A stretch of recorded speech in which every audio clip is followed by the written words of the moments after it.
제가 막 시간이 없어가지고, 선생님들께 막 드릴 얘기가 되게 많은데, 막 수업만 하려니까 좀 답답한 것도 있죠. 수업하면서 막 설명도 하고 이래야 되는데.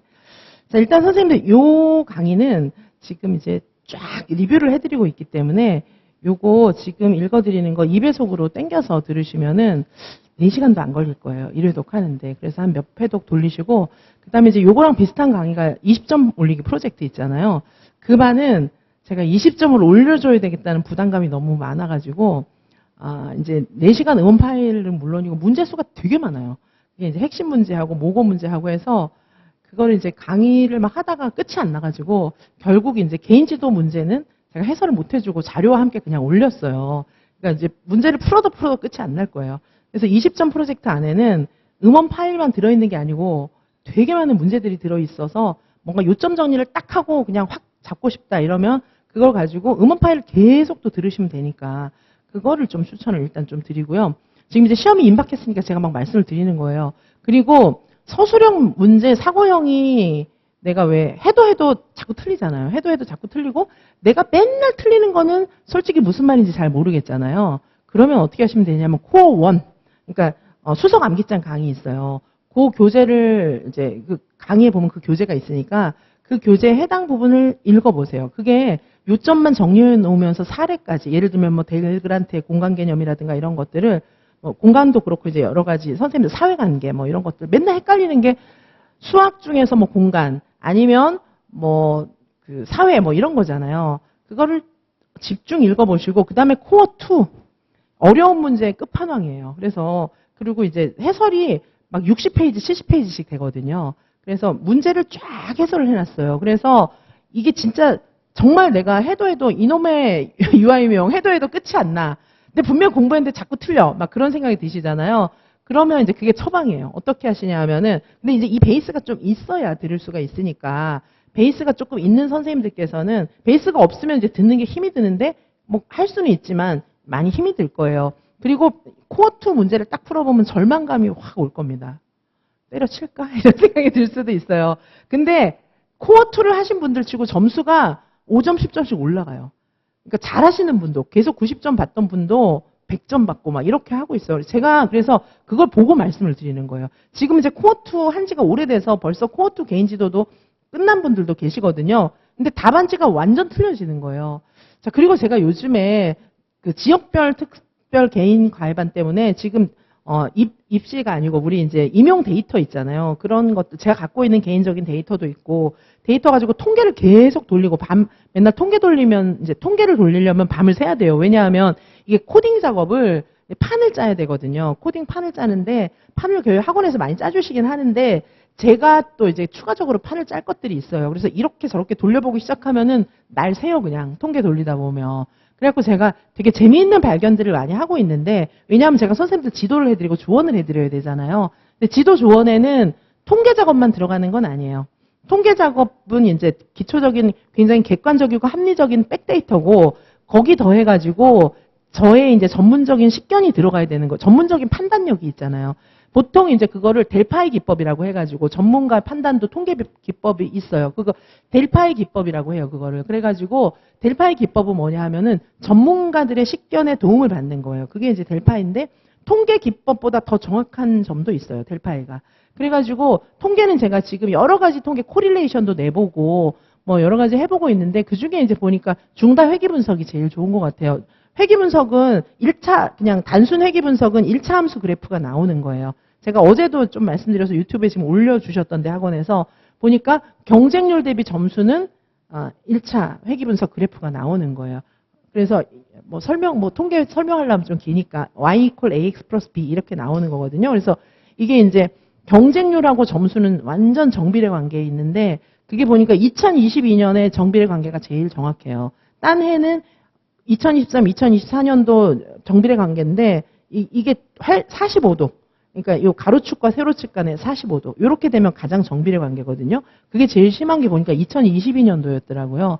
자, 그리고 매년 커트라인은 거의 똑같아요. 거의 그러니까 이제 2022년이 가장 낮았고 2023, 2024는 좀 높고 해년마다 차이는 있지만 그 정도는 거의 비슷해요, 지역마다. 그래서 확실한 규칙성을 띠고 있어요.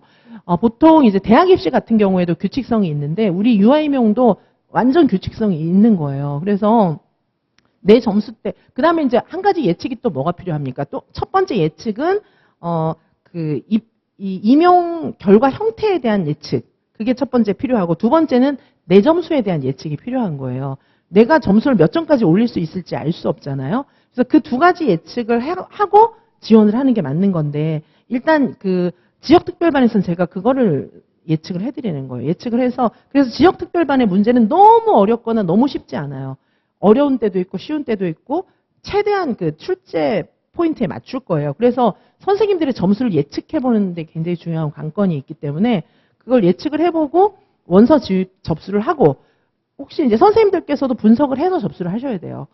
그런데 이제 나는 마이웨이, 무조건 서울이야, 무조건 경기도야, 무조건 강원이야, 뭐 이런 사는 지역을 옮길 수가 없기 때문에 그런 분들은 이제 분석할 필요가 없어요. 아예 그거는 분석하지 마시고, 이제 내 점수를 이제 그래도 이제 뭘 분석해야 되냐, 우리 지역의 커트라인이 얼마가 될 것인가, 내가 여기에 합격하기 위해서는 어디까지 공부해야 될 것인가, 이걸 분석해야 돼요. 그런 분들은.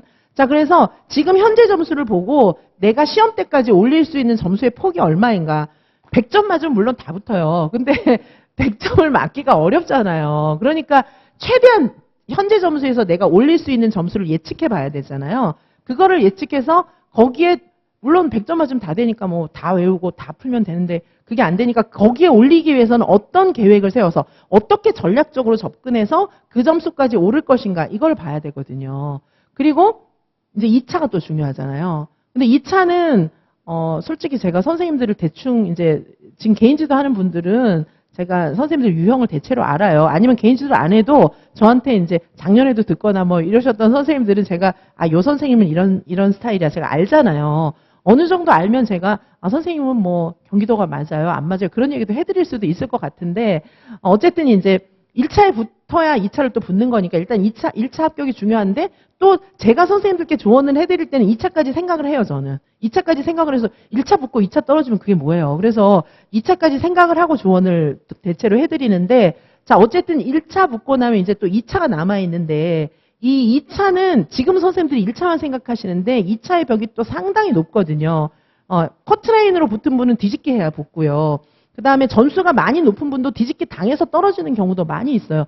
작년에 제가 이제 임용 결과 얘기를 들었는데 90점 이상 받은 분이 뒤집기로 떨어진 예가 있어요. 경기도에서 그런 일이 있었습니다. 그래서 이제 한두 분이 아니에요. 여러분들이 계시기 때문에 내 얘기인가 뭐 그러실 필요는 없고 여러 사람이 있어요. 그래서 요즘은 2차 뒤집기도 많이 일어나기 때문에 컷으로 붙었느냐, 몇 점 많게 붙었느냐가 결정적이진 않아요. 물론 점수를 여유 있게 붙으면 조금 좋긴 하죠. 좋긴 하지만 90점도 떨어지는 상황이기 때문에 90점이면 원래는 2차를 잘하면 수석을 할 수가 있습니다.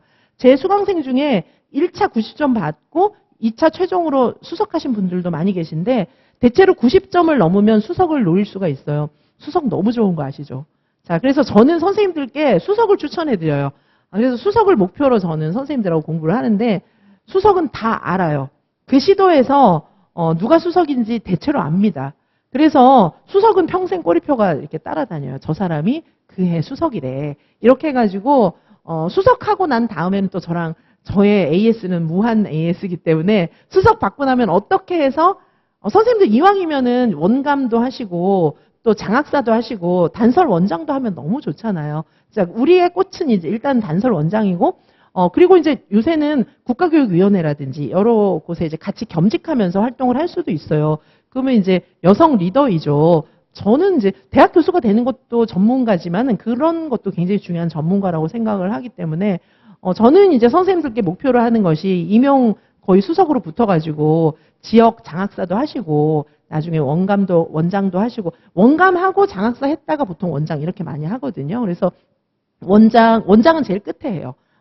원감하고 장학사는 순서가 바뀌기도 하고 나중에 이제 원장을 하는데, 그렇게 해서 단설 원장 하시면서 대학에 겸임 교수도 하고 뭐 그렇게 하시면 좋잖아요. 이제 끝나고 정년퇴임하고는 이제 뭐 할지는 이제 또 다시 상의해볼 일인데, 정년퇴임이 62세잖아요, 지금. 앞으로 대학 교수는 정년퇴임이 65세예요.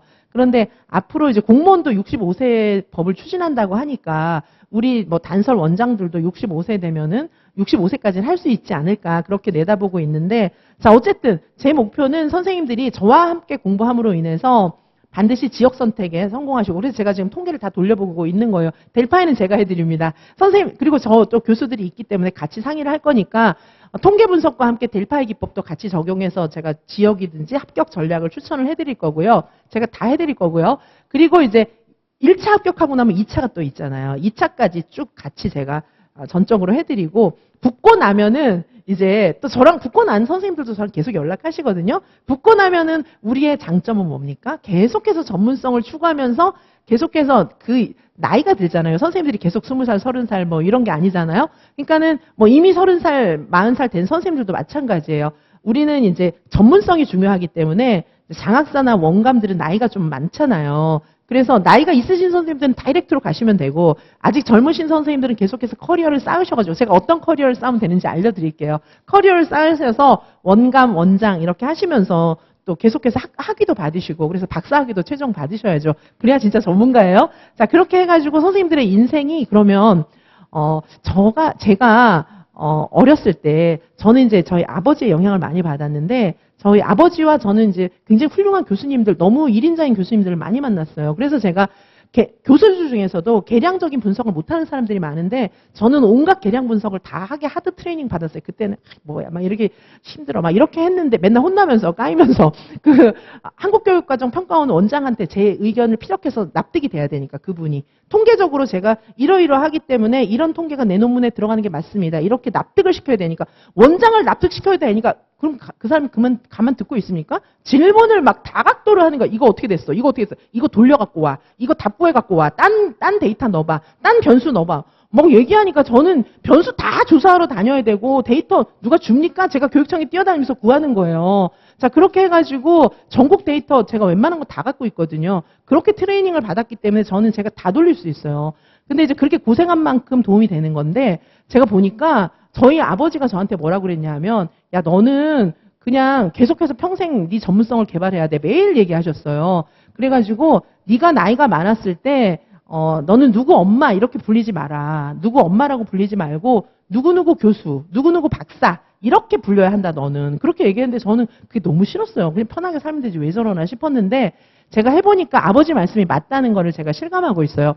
선생님들도 마찬가지예요. 누구누구 엄마도 굉장히 의미 있어요. 엄마를 하지 말라는 거 아니에요. 엄마도 해야 하지만 사회에 나가서는 누구 엄마가 아니라 선생님의 주체적인 이름을 달고 살 수 있게 그렇게 저는 선생님들을 해드리고 싶어요. 제가 해보니까 좋은 거예요. 좋아요. 그리고 나의 전문성을 계속 개발하는 건 나의 또 다른 세계입니다. 그래서 저는 저를 만난 선생님들은 그렇게 되기를 저는 바라는 겁니다. 선생님들은 지금 당장 임용 합격하고 싶으시잖아요.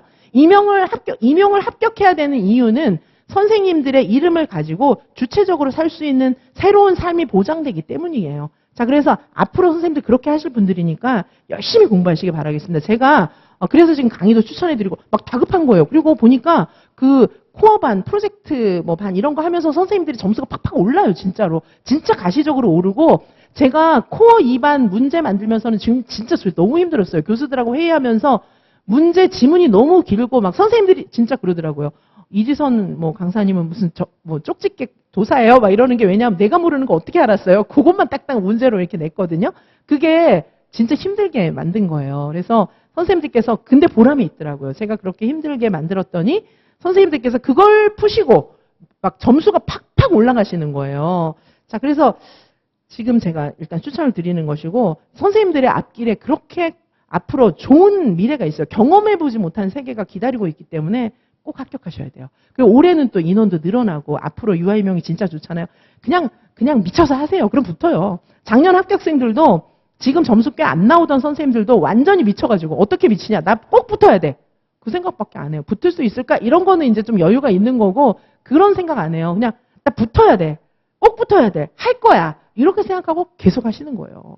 집중적으로 지금부터 하면 지금 현재 점수가 몇 점이든 붙을 수 있어요. 자, 그래서 열심히 하시기 바라겠습니다. 자, 일단 이 얘기를 드리고 끊고 또 할게요. 네.